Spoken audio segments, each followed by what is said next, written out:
Shalom. I want to start off by giving all glory, honor, and praises to Yahweh, Bahashem Yahushai, Bahashem Rakah Kodash. Double honors to the apostles and elders of Great Millstone, and salutations to the brothers that's teaching the truth and sincerity. And shalom to the hopeful elect, 1/3 sincere listeners. All right. Today's lesson is going to be titled "The Native American Talking Stick." All right, and really, I actually heard about this before. I think it was either elementary school or high school. I believe it was elementary school, and pretty much we went to like a native. It was like a field day or trip. You go on a school trip for. It was like a native convention or whatever. But it was a school trip, field day trip, whatever, to school. And pretty much, I remember them talking about this the talking stick, because in class, in school, everybody's talkative and all this stuff, and pretty much the moral of the story, or the point of the story, was to show kids to be silent when the person with the stick was speaking, because only the person with the stick could speak. You know what I mean? And I'm bringing it out for edification purposes. You know what I mean? Like, this is something that we should know. Not to say we should know of, but there's a correlation, in our walk, in this truth, in this ministry of ours. All right. And we don't need a physical stick, so to speak, to know when to speak and when not to speak. You know what I mean? But pretty much the stick was symbolic of who can speak and who couldn't. And then when you apply that to elementary school, kids are always talkative and the teacher's trying to get their attention, and and stuff like that, because obviously we're supposed to be listening to the teacher, all right, the quote unquote master, so to speak, in the sense of Yahweh Shai is a master. That's what I'm saying, like, or our elders, all right, or elders, okay, apostles, obviously through the order. You know what I mean? And it's very important to acknowledge the order, especially within camps and stuff like that. It's very important to acknowledge that and respect that, because what do you have to say more than a brother that's been in this thing longer than you? You know what I mean? And that's just not, it's not to be rude, it's just being real. You know what I mean?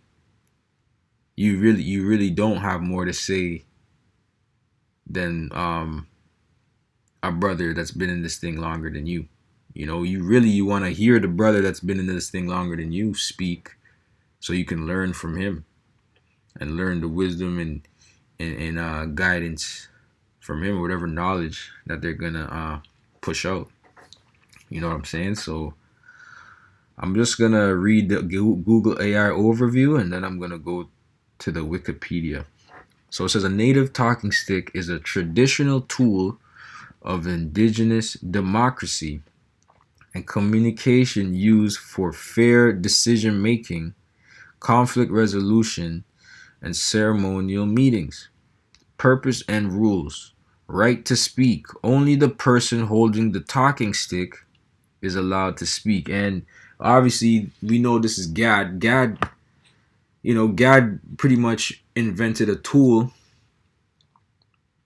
that basically applies to the scriptures of, respecting and honoring your elders and stuff like that. You know what I'm saying? But guess what? It wasn't just, not to say it's not just elders, but it just said only the person holding the talking stick is allowed to speak. So of course everybody would have a chance to speak, right? But you just have to wait your turn. You understand?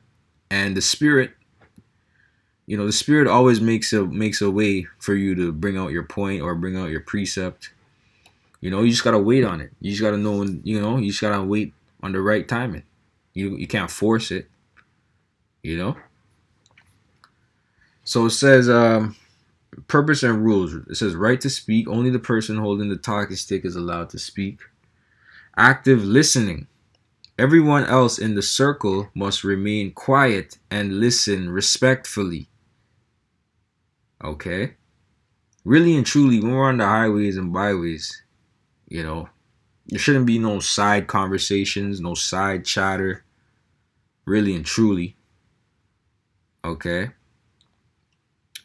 We should be attentive, listening to the speaker or whoever's speaking, so that way, if a scripture comes up, we're right there with it, ready to give an account in a scripture. A scripture right there and then. Oh, brother's talking about this point. Let me get this scripture. It's not even, let me get this talking point. Unless it's edifying, obviously. But if it's not leading to the edification, just hold your peace. You know what I mean? Because that's where confusion can come in and all this and all that stuff. We don't need confusion. Everything needs to just flow in the spirit, man.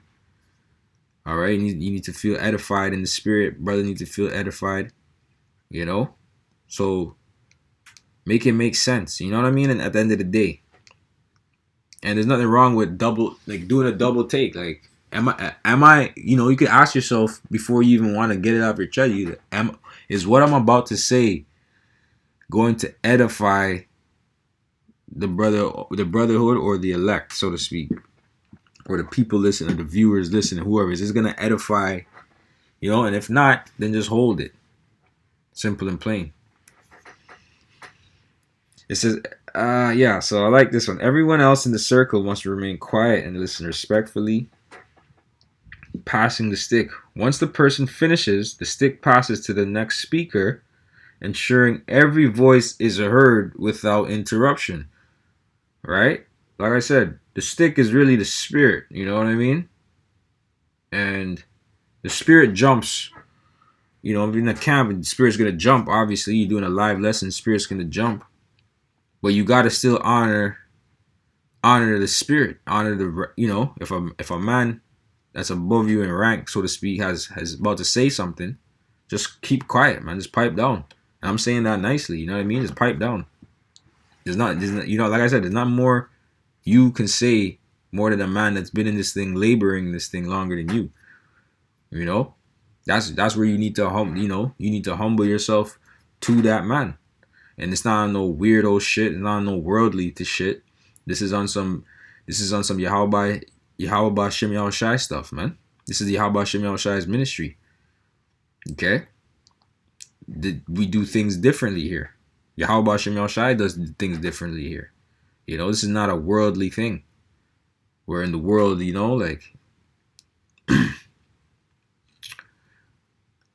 it's not one of those things, man. Symbolic materials. Whatever. Let's just get the let's see what it says here quick. A talking stick, also called a speaker staff, is an instrument of indigenous democracy used by a number of indigenous communities, especially those in the Pacific Northwest nations of North America. And I find that fun. Not to say, but I think it was in more places, because where I learned it was in Ontario, right? And I believe a lot of not to say God is all over the place, but this is something that's actually more probably more spread out across North America than these people think. But anyways, especially those, it says okay, so it said used by a number of indigenous communities, especially those in Pacific Northwest nations of North America. The talking stick may be passed around the group as multiple people speak in turn, or used only by leaders as a symbol of their authority and right to speak in public. So here it goes. So this is how you know we're Israelites. So this is Gad here, Reuben, Gad. Akan chiefs in Western Africa have a tradition of speaker staffs capped with gold-leafed finials. These emerged in the 19th century as a symbol of the holder's power. So something similar to what Gad has in terms of speaking. So I didn't know that. I'm learning that. So that's beautiful. That's how you know it says we're brothers, man. We're brethren. Among many of the indigenous peoples of the Pacific Northwest, talking sticks are carved wooden staffs which can either bear a single crest at the top or be fully carved with heraldic clan crests of chief and hereditary political spokesman. Well, we know what the use was for. That's really what I wanted to know about. Let's see. Yeah, that was pretty much the point. Okay, we got the point of what it's used for. Go get Google AI overview, and Wikipedia gave us the rundown. All right, so this is Sirach 32 and 7, verse 7. It says, "Speak, young man, if there be need of thee, and yet scarcely when thou art twice asked. Let thy speech be short, comprehending much in few words. Be as one that knoweth, and yet holdeth his tongue." So yeah, you can know all of these things. It's good to know, but all this knowledge, you gotta know when to use the wisdom to hold your tongue, right? The order, if a brother, brother high in rank is about to speak, like I said, what more do you have to say over that brother? You know what I mean? And yeah, obviously the spirit be flowing in brothers, and we want to make our point and stuff like that. But the Lord will make time. You gotta just wait on the Lord to make that time, because you'll be able to make your point. The Lord will allow you to make your point, but you just gotta wait, or you gotta consider if it's even worth a point to be made. Because if not, it should just be a scripture ready to be had. You know what I mean? It says, "Be as one that knoweth, and yet holdeth his tongue. If thou be among great men, make not thyself equal with them." And yeah, and when ancient men are in place, use not many words. Right. So when you're around great men, elders to you, apostles, whoever, bishops, all right, it's best, just hold your peace, man. Okay. I had a brother. He told me he was around the apostle. He was in a car ride with the apostle of Rimlab. And the apostle of Rimlab was like, "Why are you so quiet, brother?" And he said, and the brother said to him, he was like, "I'm just soaking it all up." And he's like, "Smart man." Apostle of Rimlab told him, "You're a smart man." You know what I mean? Because what do it's like, I'm just saying, that's just an example. But you gotta look at your elders as that too, like brothers that's been in this thing longer. In this thing, you gotta look at that. If they want to say something, they want to speak. You gotta let them speak, even if they don't have like a quote unquote commanding spirit, or they're humble, and they have a certain spirit of like, oh, I can but I have a more talkative spirit. I can power him in speech, so I'm gonna make my point. Nah, that's not what this is about. You gotta still humble yourself to that. Brothers have different personalities and stuff like that. You gotta humble yourself to that, man.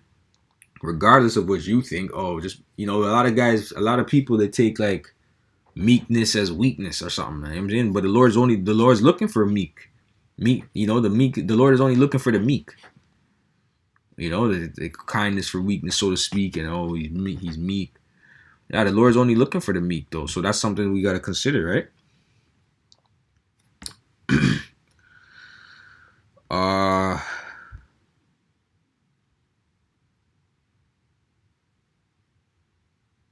it says, when ancient men are in place, use not many words. Before the thunder goeth lightning, and before a shamefaced man shall go favor. Right. So that's what the Lord is looking for, man. For us to be shamefaced, man. All of us is because it's levels to this, man. It's levels. So Lord wants us to be holding it down.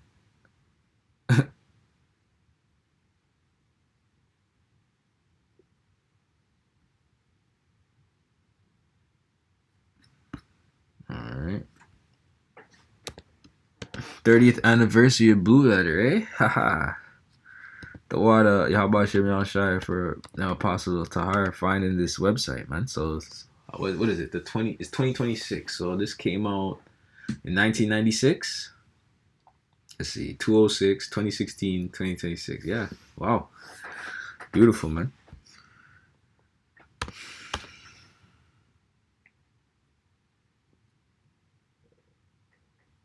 This is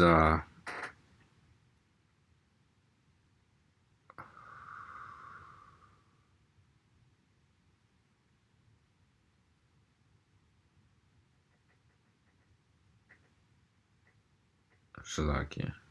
Not what I was looking for.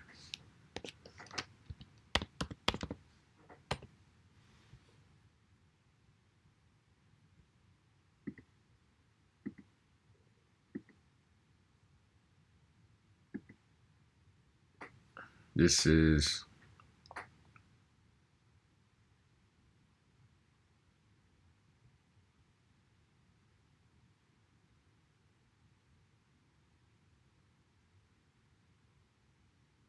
I'll start at one. 1 Peter 5:1. The elders which are among you, I exhort, who am also an elder and the witness of the sufferings of Hamashiach, and also a partaker of the glory that shall be revealed.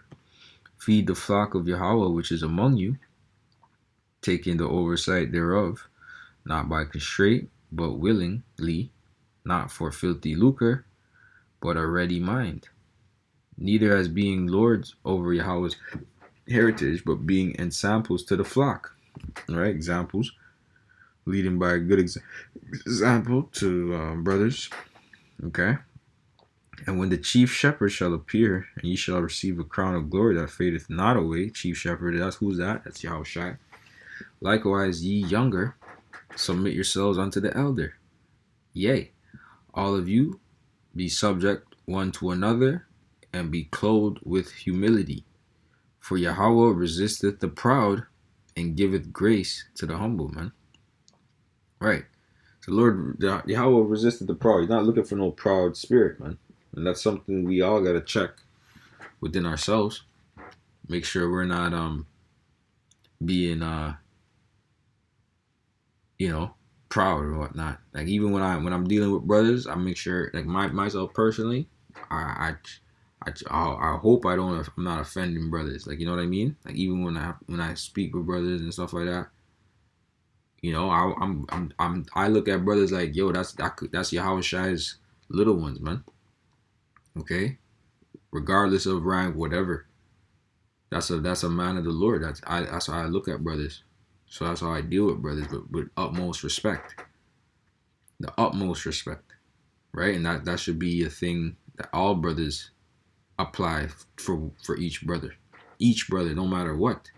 Yeah, certain brothers are closer than some with some, but you still got to treat each brother the same. No respecter of persons. You know what I'm saying? Humble yourselves, therefore, under the mighty hand of Yahweh, that he may exalt you in due time. Casting all your care upon him, for he careth for you. Be sober, be vigilant, because your adversary, the devil, as a roaring lion, walketh about, seeking whom he may devour. Okay? Whom resist steadfast in faith, knowing the same afflictions are accomplished in your brethren that are in the world. Okay.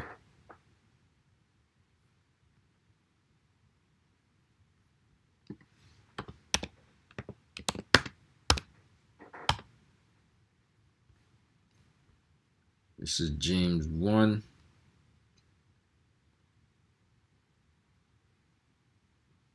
And 19. Wherefore, my beloved brethren, let every man be swift to hear, slow to speak, slow to wrath. You know, that's you know what I'm saying. Like I said, we got to be attentive on the highways and byways, man. Okay, we got to be hearing, you know, cause we got to edify the flock. That's our job, man. It should be all hands on deck, ready, ready to give an account, basically a scripture, or, you know. It's not time to just, you know, be distracted and having side conversation, whatever the case may be. We gotta be attentive, man. That's why the thing said active listening. Everyone else in the circle must remain quiet and listen respectfully. You know what I'm trying to say?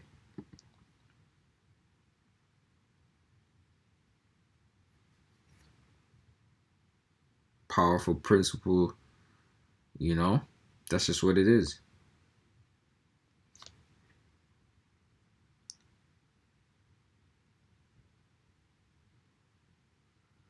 It says, for the wrath of man worketh not the righteousness of Yahweh. Wherefore lay apart all filthiness and superfluity and naughtiness, and receive with meekness the engrafted word, which is able to save your souls.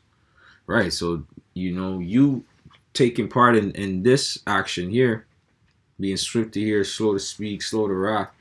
That's part of, you know, that's what's going to help you receive salvation, man. Okay.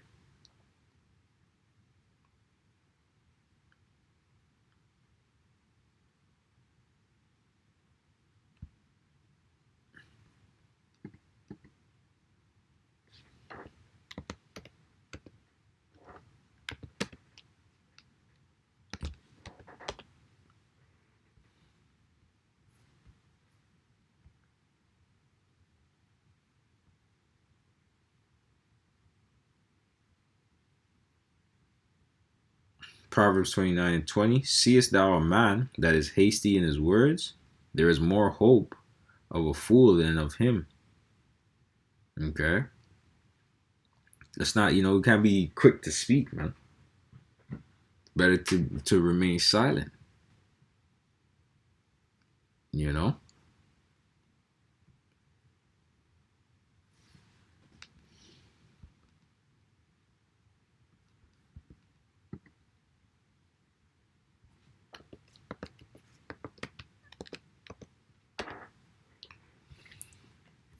Proverbs 17 and 28. Even a fool.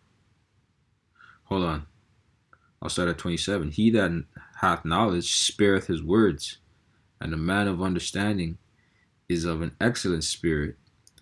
Even a fool, when he holdeth his peace, is counted wise, and he that shutteth his lips is esteemed a man of understanding. Why you so quiet, brother? Why you so quiet? You know, brother's like, you know, like, nah, best believe that quiet brother is seeing all things, man. He's examining all things. Don't worry why that brother's so quiet. He's examining everything, man. Okay? If anything, you need to learn from him. You know? And you know, you got guys that are quote unquote what do you call it? Introverts in this truth. Okay, but you might take his introverted ways as he has a lack of faith or something like that, or he doesn't believe. You know, no, it's not about that he doesn't believe. He just probably doesn't want to interrupt men in their speech, right? Because when men are talking, and he's witnessing men are talking, and maybe he might even see that there is a power struggle for men to talk. right? So that brother may be witnessing that and taking it upon himself to not speak, right? Just to avoid getting in that entanglement. So that's a wise brother, right? Foreseeing, like, cool, I'll just have a preset ready. If you need, what I mean? I got a preset ready. I'm not even going to get into the, whatever. And it shouldn't even be like that anyways, but sometimes it could happen. Right? But you can't look at that brother as if he doesn't know what's going on.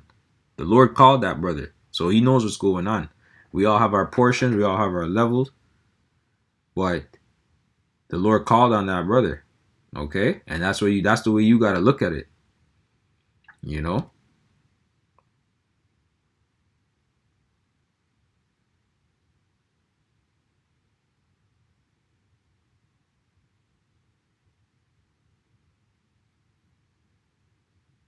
But that was pretty much the point. I'm just gonna end it off there. Lord will, you're edified. I'm gonna say shalom until the next one.